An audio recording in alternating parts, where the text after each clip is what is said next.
अस्सलामुअलैकुम। आज हम बनाएंगे बीफ़ कबाब। रेशेदार बीफ़ शामी कबाब कैसे बनते हैं, चलिए बनाते हैं। एक पैन लिया मैंने, ठीक है। इसमें मैं डाल रही हूँ 1 kg ये गोश्त, ठीक है। 1 किलो गोश्त है। इसकी मैंने इस तरह से छोटी छोटी बोटियाँ कर ली है, देखो, ठीक है, ताकि ये आसानी से जल्दी गल जाएंगी। ये प्याज एक लिया मैंने, उसको इस तरह से स्लाइस कर लिया। एक बड़ा प्याज था ये, ठीक है ना। अब मैं इसमें ऐड करूँगी, ये देखें, ये मेरे पास है गोल वाला धनिया 1 टेबल स्पून, ठीक है। काली मिर्चें 1/2 टेबल स्पून, 2 बड़ी इलायचियाँ, ये लौंग है 6 से 7, और ये लाल वाली गोल मिर्चें हैं, ये तकरीबन 10 हैं। दालचीनी के टुकड़े हैं 4 से 5 छोटे छोटे से हैं। 3 हरी इलायचियाँ हैं, और ये 1 टेबल स्पून भर के ज़ीरा। ये तमाम चीज़ें साबुत ही इसमें इसी तरीके से जाएंगी, ठीक है। ये मैं इसमें डाल देती हूँ। अब मैं इसमें डालूँगी नमक 1 टेबल स्पून भर के। लहसुन अदरक का पेस्ट जाएगा इसमें 2 टेबल स्पून, 1 और ये 2, ठीक है। 2 टेबल स्पून मैंने ये लहसुन अदरक का पेस्ट डाल दिया। अब मैं इसमें डाल रही हूँ पानी इसमें जाएगा 1 जग भर के आप डाल दीजिएगा। 1 लीटर तो इसमें जाएगा पानी, ठीक है ना। क्योंकि मैं अलग अलग से पानी नहीं डालूँगी, गोश्त गलेगा, फिर उसके बाद मुझे इतना पानी इसमें डालना है कि गोश्त गलने के बाद भी पानी बचे, तो मैं उसमें चने की दाल भी ऐड कर दूँ, ठीक है ना। ये 1 किलो गोश्त है, तो मैं इसमें चने की दाल 1 पाव डालूँगी सिर्फ, ठीक है। ये मैंने तकरीबन 1 लीटर पानी इसमें डाल दिया। अब मैं इसको कवर करके और हल्की आंच में चढ़ा रही हूँ ताकि गोश्त गल जाए। तकरीबन आधा घंटा हो गया है। अब मैं इसको ओपन करके देखती हूँ। ये देखें पानी कितना रह गया है। अभी पहले देखते हैं गोश्त गल गया क्या।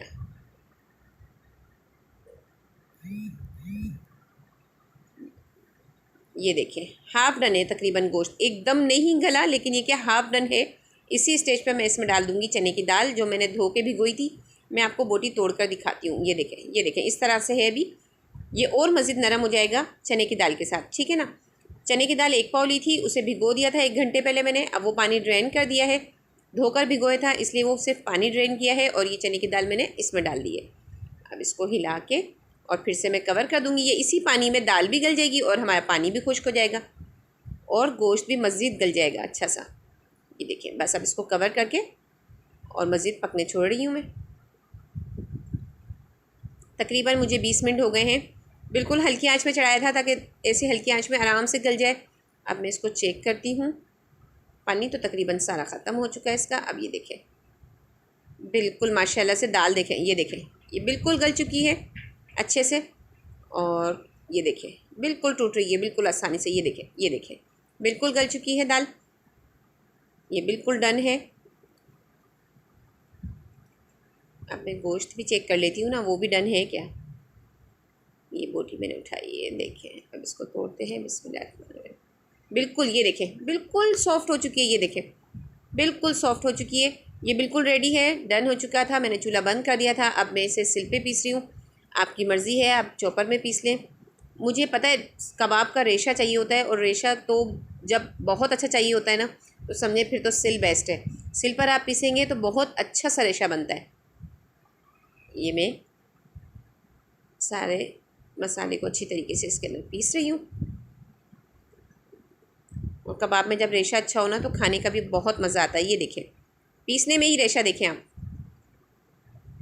ऐसा नहीं है बड़ी बोटी डालेंगे तो ही रेशा होगा, नहीं, छोटी छोटी बोटियाँ भी डाली, जल्दी भी गल गया और रेशा भी मज़ेदार सा बन रहा है। ये देखें इसी तरह मैंने ये सारा पीस लिया है, ठीक है। अब इसको मैं डालूँगी एक बाउल में। ये मेरे पास है हरा धनिया पुदीना आधी गड्डी धनिया, आधी गड्डी पुदीना, और 4 हरी मिर्चें बारीक चॉप कर ली मैंने। ये भी इसमें डाल रही हूँ, ठीक है। अब मैं इसमें डालूँगी 1 अंडा, इसको बीट कर लेती हूँ थोड़ा सा मैं। ये भी इसमें डाल देती हूँ, ठीक है। अब मैं हाथ की मदद से इसको अच्छे तरीके से मिक्स करूँगी, इस तरीके से। देखिए कितना माशाल्लाह से फ़ाइन पिसा हुआ है बिल्कुल। ये अच्छी तरीके से मैं इसको हाथ से मिक्स कर रही हूँ, ठीक है। बस अब इसकी मैं टिक्कियाँ बनाती हूँ।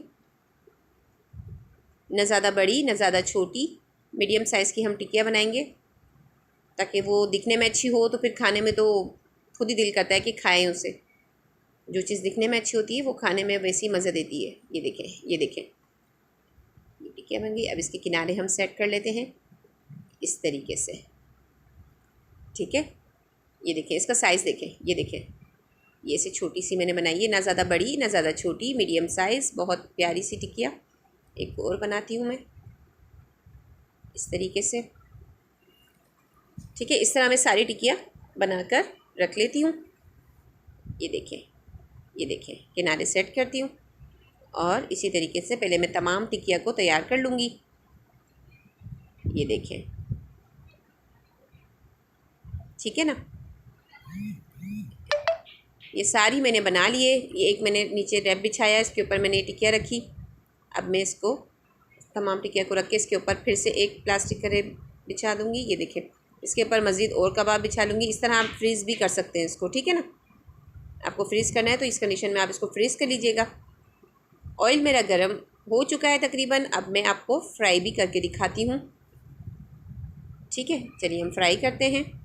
ये अंडे का बैटर मैंने बनाया है। इसमें काली मिर्ची पिसी हुई हाफ़ टेबल स्पून और नमक हाफ़ टी स्पून, और मैंने इसमें डाला है 2 टेबल स्पून कॉर्नफ्लोर और 2 अंडे हैं, ठीक है ना। इसको अच्छी तरह बीट करके ये मैंने बैटर बना लिया था, इसमें डिप करके।